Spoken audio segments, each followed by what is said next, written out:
are stalwarts of Ramsay Street.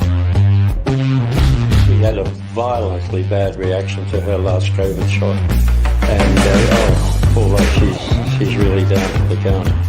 I'm not a conspiracy theorist, but I'm starting to believe that a lot of what they're saying is true. And I'm a very angry man.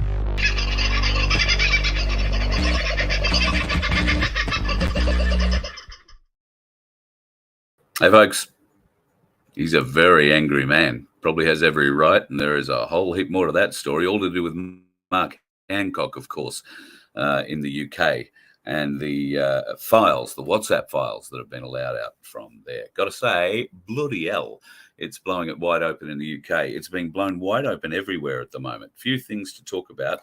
Haven't written this one down. Let me remember it.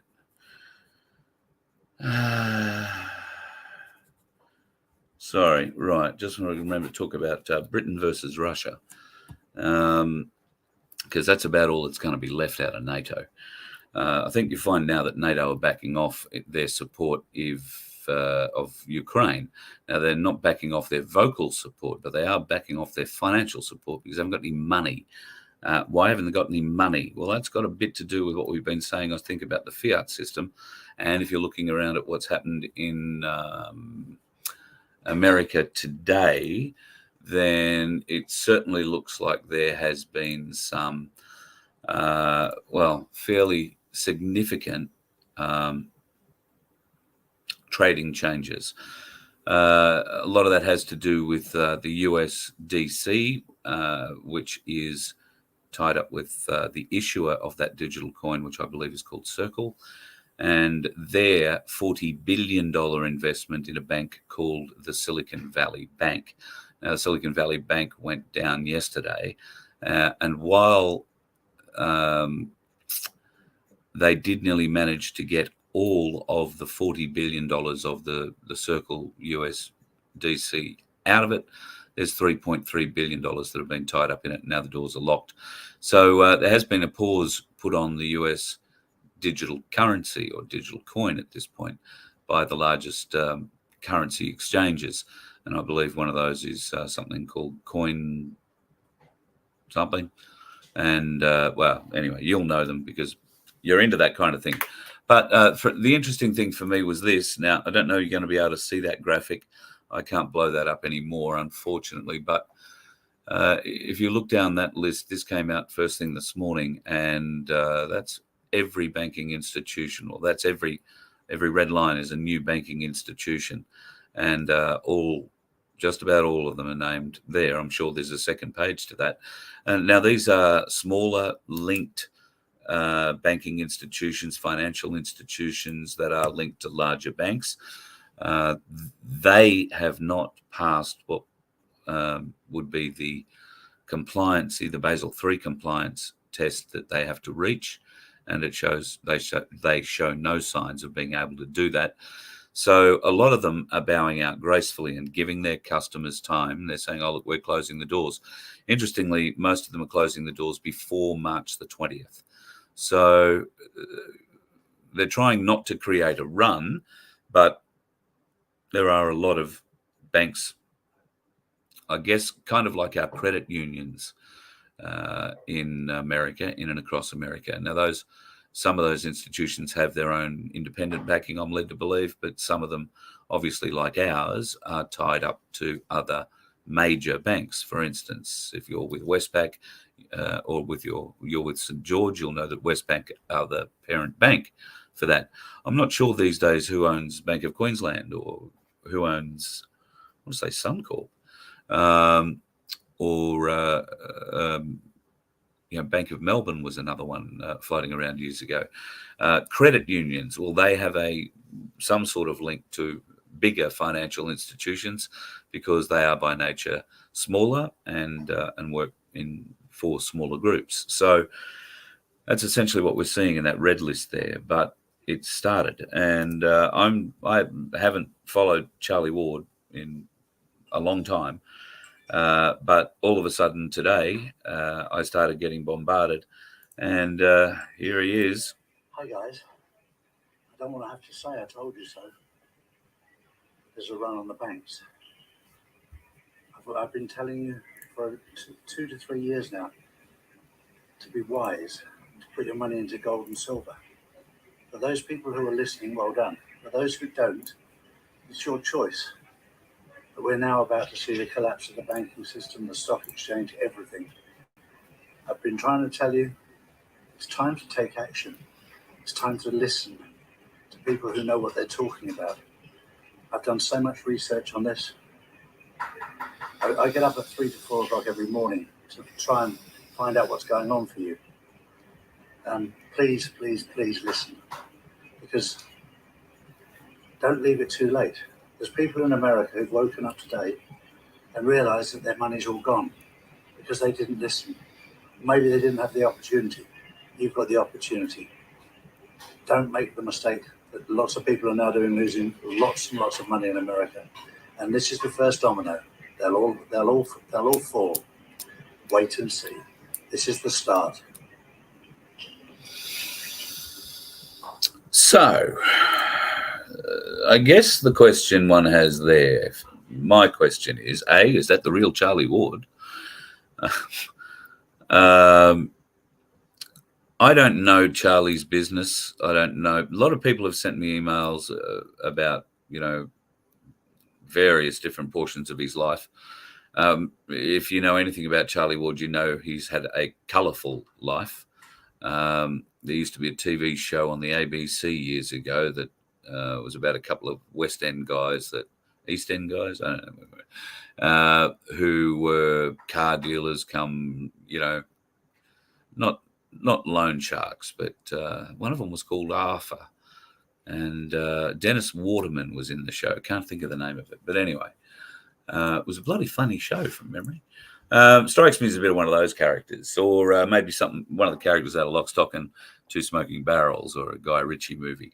A lot of people, are really, really down on him for a variety of reasons, and they may well be very good reasons. I don't know.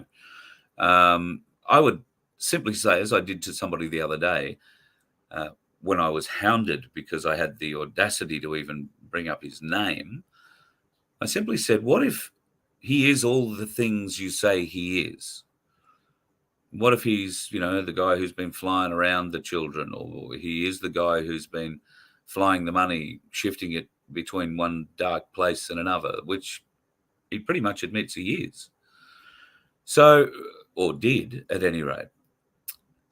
So what if that really is the truth? Think about it. If we believe there is a white hat war going on, then he would be the ideal person to tap and be given the choice. You work with us or you die. Here is the hole you will fall into now, or you come work for us, you become our puppet, you become whatever. Well, if he's been able to lead however many people not to get, because I'm not a supporter of the jab, remember, right? How many people, regardless of anything else Charlie has done in or on of his show, and like I say, I haven't watched it in a long time. I don't know how big it is now, but I suspect the last time I saw his, his audience counter thing, I think it said 16 or 18 million. So no doubt it's larger than that. I know he has some sort of membership club too. But how many people did he save with his advice about not involving themselves in the jibby jab, the spicy dart? So got to give him some credit for that. Now, whether or not he wanted to do that or not is beside the point. People are alive. He's managed to create a very large audience that is very loyal and follows a lot of what he says. Now, that's either a good or a bad thing, depending on what he says, I guess. And I'm not watching, like I say, to find out what he says. He did, I believe, have some pretty good links into some intel in the through America and other areas. And I can tell you that I know he isn't pretending to have a relationship with God unless he pretends very regularly on a sometimes more than once a week basis at a church in Spain, because I just happen to know somebody who goes to the same church, would you believe? So They don't know each other and they haven't approached or anything like that. So apparently it's a reasonable sized church. So I don't know. You make up what you want from Charlie. But we have been talking about gold and silver around here for a bit of a time. If you have, as I think I said in one of my posts earlier today, if you have a spare $40, I'd be spending it on a silver coin. If you can get a silver coin for $40, and you can, then go and do it. Best way to make sure you keep control of your wealth, okay? Regardless of what's going on with the bank. Even if you've only got, like me, a little bit of money in the bank, maybe not so good for people who've only got a little bit of money in the bank. Go out and buy some stuff, food, good stuff. But for folks who've got, maybe a few $1,000s, a couple of $1,000s in the bank, not financial advice, but if I had that money, I'd be going off to put that in, probably into silver right now, first thing tomorrow morning. And of course, you can go to Ainsley Bullion. No, I don't get anything out of it. Nothing at all. They're just the only place I've ever been personally and had a great experience buying my 2 coins. So that was in Brisbane. They were great guys. And I know Daniel in Melbourne is a great guy too, only because he set me up with the interview that I wound up going back and doing here at Ainsley Bullion. But I don't have a deal with Ainsley Bullion. You go to whoever you like. I believe there are, just in this area now, I think there are 3 or at least 2 bullion dealers or bullion sellers, one on the Sunshine Coast, one on the Gold Coast that I can think of. Of course, there's ABC Bullion in Sydney, and you can go to the Perth Mint as well. A lot of people have been questioning buying silver and or gold from the Perth Mint, given what happened with the Shanghai Gold Exchange and their rejection of a number of gold bars for whatever reason. Interesting to note that the decision to change the formula for the gold bars that were being poured for China to add a little bit more or a little bit less, rather, of one thing or another, and the little bit less that they added apparently was gold. So that was all overseen by the current West Australian Premier. And that's a whole kind of other story, isn't it? So gold and silver, if you don't know anything about it, you want to learn more about it, email me, carl@vofhq.com. I will only tell you where you can go and the kind of experience that I had. It was great. They are wonderful folks. It's very secure and very, very easy. It's no harder than going to the supermarket and buying something for $40 over the counter. It's that easy. And who knows if this is the crash that Charlie seems to think it is, who knows what that one silver coin could turn into. So you can buy online too. And I know a lot of people who've bought online and no security issues, no security problems whatsoever. I'm sure that it's all, secured. Transfer, you'd probably have to sign for it. Not the kind of thing I think that they'd leave sitting in your letterbox. So just be aware of that. And you don't even have to come out of your house. Bullion places on the Gold Coast and Sunshine Coast. Oh, look, I don't know their names, to be honest. The Sunshine Coast Bullion place has been up and running a little while, and I want to say that in the show last Wednesday night with Cass, she mentioned their name as she's dealt with them.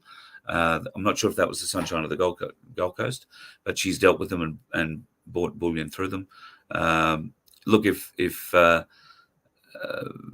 you have any doubts, I'm sure you can check around, get some reviews, and I can see no reason why. Unless people are selling up gold bars painted of lead, but if you have that sort of a problem, then buy online from a trusted dealer, and or go and see them. Walk into their store. There is one in Brisbane, Sydney, and Melbourne, and in Perth at the Perth Mint. Interestingly, you can't go in and buy gold or silver from the Canberra Mint, I'm led to believe. So yeah, sorry, Annette, can't help you with that that question, which I didn't bother putting up while I answered it 6 times. Unbelievable. Yes, our reputation in China, all nailed thanks to the West Australian Premier and his great thing.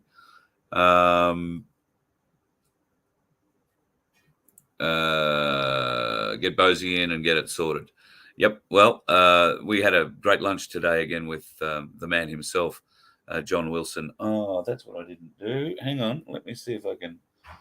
I've got a present for people who like to take photos, but I'm going to have to send it to myself, I feel, because I've neglected to do it. God. I don't know which way's up or down with this bloody phone anymore. And I was looking the other day. It's clearly the other way. I was looking the other day trying to figure out. There we go. I'm going to have to email this to myself and then try and bring it up. John Wilson and I and my daughter and a friend went off for lunch today. Again, at the best place to get a steak. It's too bloody big, wouldn't you know? We went to the Brecky Creek Hotel. We didn't make a big deal of it and just thought we'd sit down and have a quiet steak. We're celebrating Laura's birthday more than anything else. And John was always a big talker about this wood off the beer.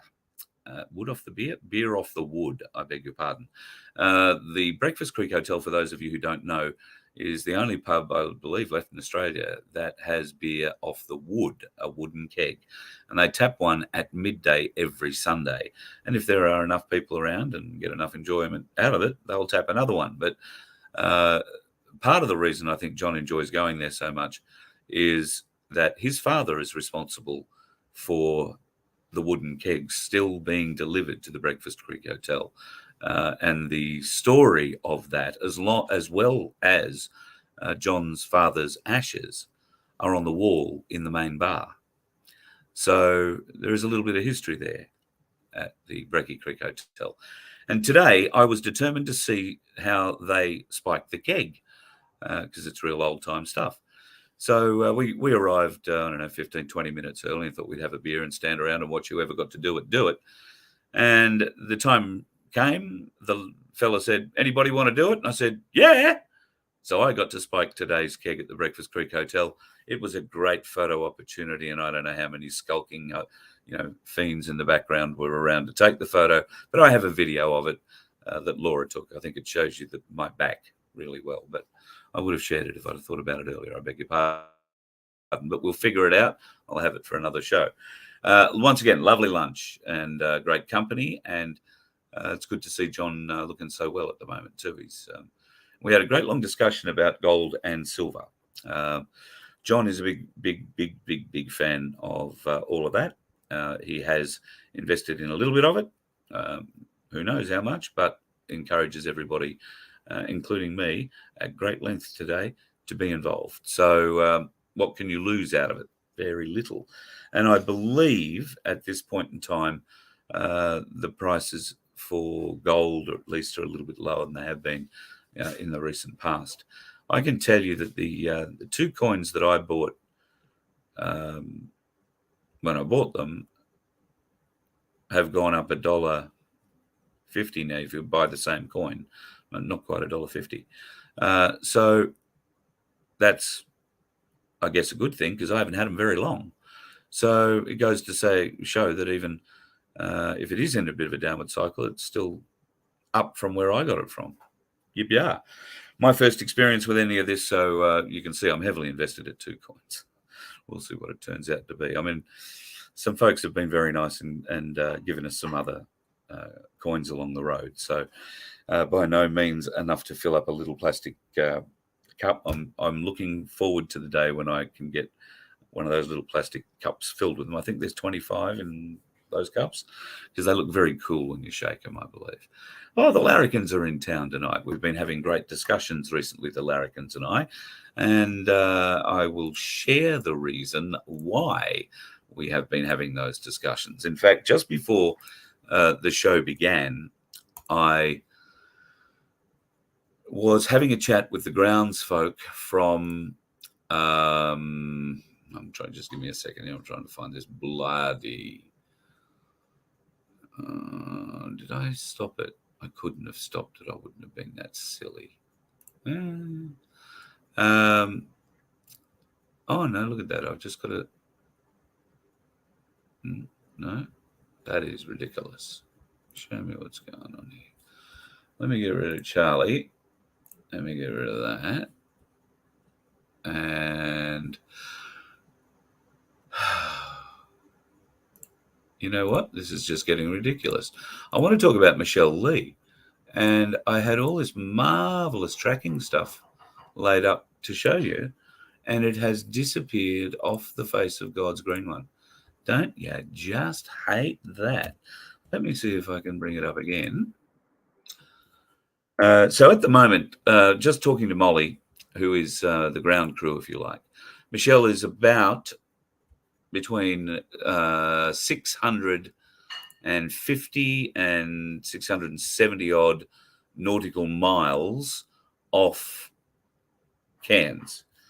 When I say Cairns, she's sort of northwest of Cairns by a little bit. Now, let me see if I can make this thing work.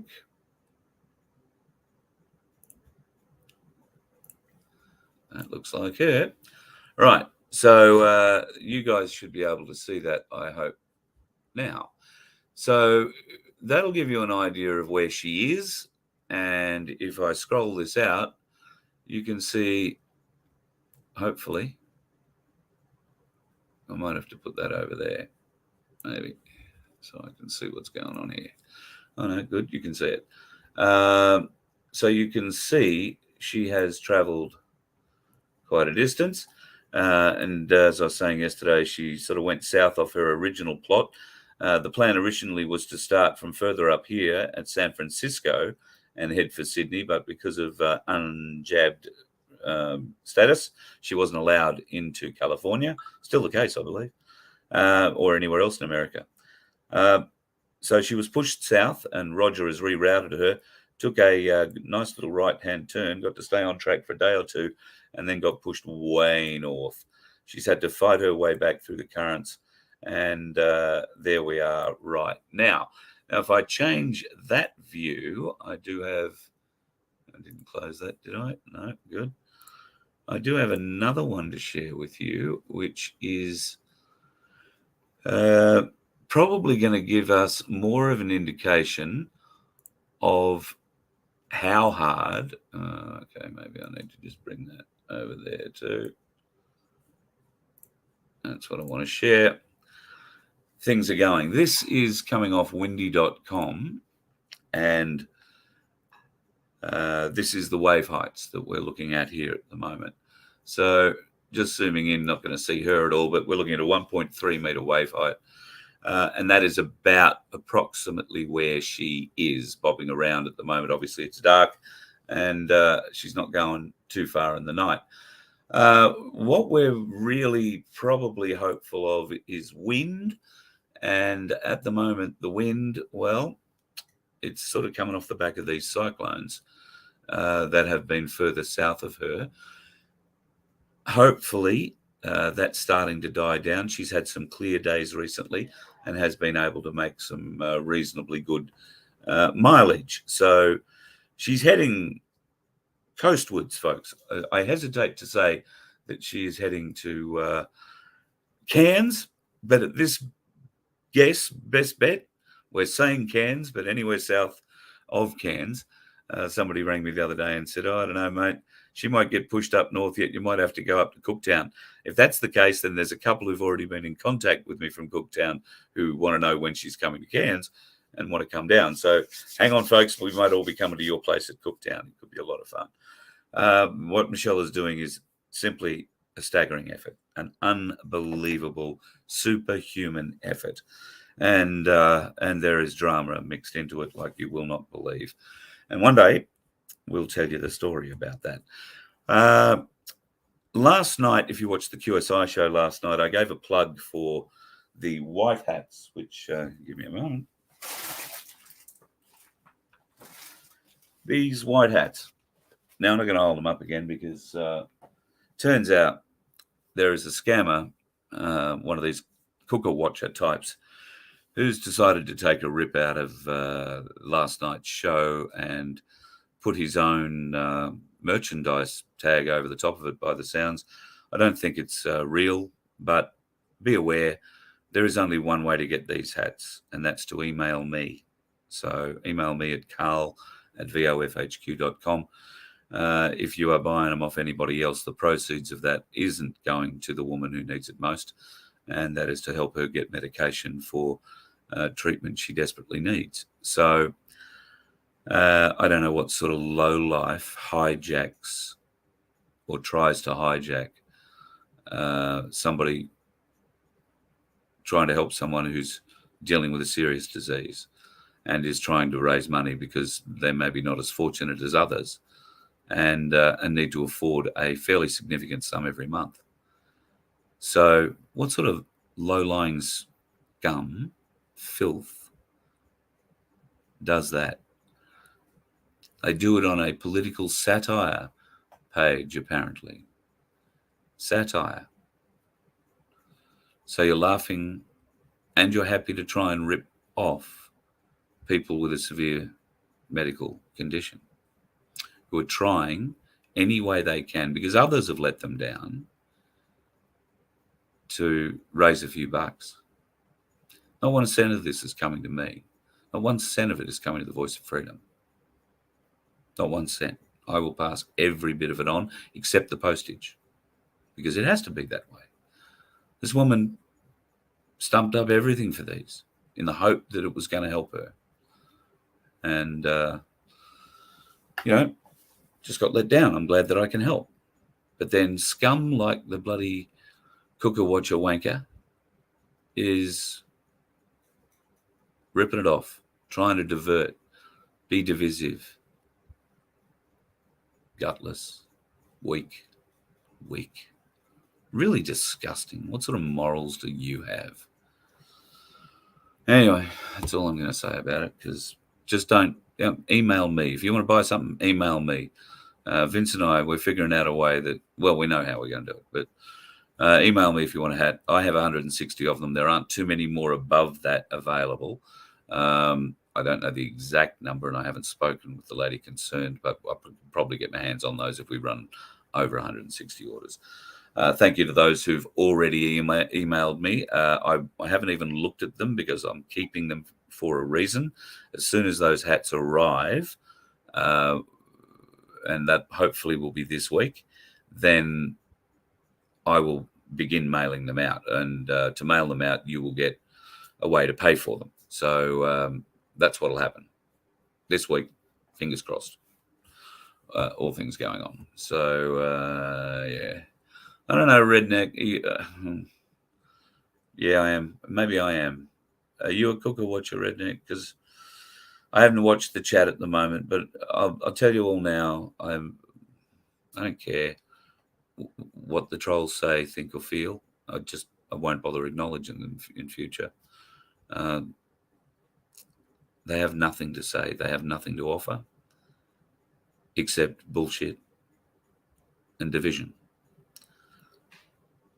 I had one of them come to me during the email during the week saying, why don't you get a pro-vaxxer on to tear apart your arguments? There isn't a pro-vaxxer in the world who'd come on here with me, unless they're a stupid one who's probably 5 deep and have just been pushed up to the microphone. There isn't a pro-vaxxer, I don't think, in the world that would come up against Ricardo Bosey or Dave Graham or John Wilson or any of you. All right? There might be plenty of asleep people. There might be plenty of, unfortunately, intellectually challenged, even though it doesn't appear so on face value, people, particularly university-educated people who believe their IQ of whatever it is and had it tested many times, all of whom wear slip-on shoes because tying a shoelace can sometimes be challenging. there is a lot more to what's happening, a lot more. And we're not in the business of trying to convert trolls. We're not in the business of trying to convert normies anymore. We're in the business of trying to prepare you for what's happening. If you, as a troll, want to argue and pick a fight, piss off, go and pick your nose. Don't dig too deep. You might want some of those green goldies, because who knows what's going to happen with our food and supply chains in the coming weeks and months. So store them up. But if you open your eyes a little bit, if you have a look, really, don't take my advice, go and have a look at what's happening in the financial markets in America, although you won't see it necessarily in all your mainstream media, normal places. You've got to dig into the financial pages where they announce these sorts of things. And yeah, it's usually long and boring, and they talk about share prices and the cost of this thing and the commodity of that. But in there, they also drop really salient bits of information that will confirm to you all sorts of interesting things that we talk about. And education is no longer our aim. We've done the educational part. You missed that. You missed the IQ test. You rolled up your sleeve. Now you're either controlled opposition, or you're starting to feel humiliated because even you're seeing the death rate rise and wonder, what? Even you are starting to see the banking institutions start falling over and saying, well, but it's pride that stops you opening your eyes now. It's pride, because you've built yourself a little kingdom in your Twitter world, and it's hurtful to realize you were wrong, really wrong. And then you look back at everything you've said about those who, as it turns out, could be right. So yeah, it's humiliating. And so rather than admitting that, well, maybe you are onto something, you Twitter bitches are just going to double down. We don't care. I don't care. You all go straight to junk. I don't see anything you send me anymore. And should a new name pop up, guess where it goes? So I don't care. Go and start your own show, bitch and moan about me there. No wuckers. Turn me off. Everybody has that choice. And I've done nothing except encourage people to make their own choices. So in your case, feel free to leave. That'd be great. Or grow a brain and hang around, learn something. Go and buy yourself a silver coin. Better still, go and buy yourself two, because when you've got two, you can put one on your finger, and you can bang the other one on there. It makes a beautiful noise, and they glitter. Trust me, it's a little mesmerizing, and you may want to have a go. So, and what am I looking at, Sunflower? What have I done here? How can you be part of these chats and not see what's really happening? Oh, I think you're addressing that at somebody else. Yeah, so anyway, that's the kind of thing that's going on. For Sunflower, they can come into these chats because they are being paid to be divisive. They can come into these chats and not believe anything, will not engage on any factual argument that any of you or I put forward. They are simply in here to throw insults. They are simply in here to throw division and try and push you away from whatever messages we are giving each other. What they fail to understand, these Twitter fatchers, I'm trying not to swear, I'm making up words now, but you know what you are. What they don't understand is that it's not me here tonight. It's the community. There are whole conversations going on in the chat here between people that have nothing to do with me, nothing to do with what we're talking about, although that might have been the catalyst for the conversation initially. We have people who have different levels of understanding and learning in the book, so to speak, who are bringing each other up to speed, trying to clear up where there is a bit of maybe doubt or suspicion. And then we have people like you trolls who bring nothing. Nothing. You bring nothing to the community of learning that goes on in a chat. You hang out horrible things you say about people and things, hoping to get a bite, a distraction, because when somebody bothers answering you, you feel important. You've become the center of attention. You said something that somebody else felt passionate enough to get up and either agree with, and geez, don't you like the feeling of that straw up your ass?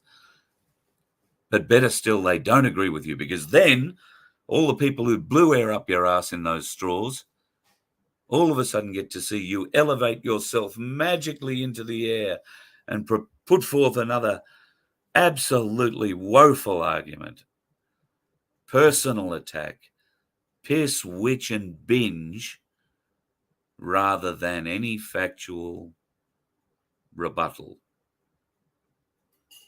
You fight like infants. It's just fucking embarrassing. Your parents should be so proud. Anyway, righto, I'm going to head off and go and have some dinner. I didn't want to talk for a great long time tonight. It is Sunday, and I want you to have a lovely night, folks. Going to be an interesting week. If you are interested in silver and gold, if you've got an SMF, or if you'd like a self-managed super fund rather than a super managed super fund, then give us an email, carl@vofhq.com. I'll put you forward straight into Cass's inbox, and she will sort things out. She is going to be working pretty hard at the moment. We've been exchanging quite a few texts, and over the last 24 hours or so, Robert Kiyosaki, you can go and have a look what he's had to say about what's going on. There is a lot of talk in the financial movement. So for all you Twitter witches, why don't you just go and have a look? Try and open up your eyes. And for God's sake, stay off the roads, because it's wet up here in Queensland. Lots of dickheads about.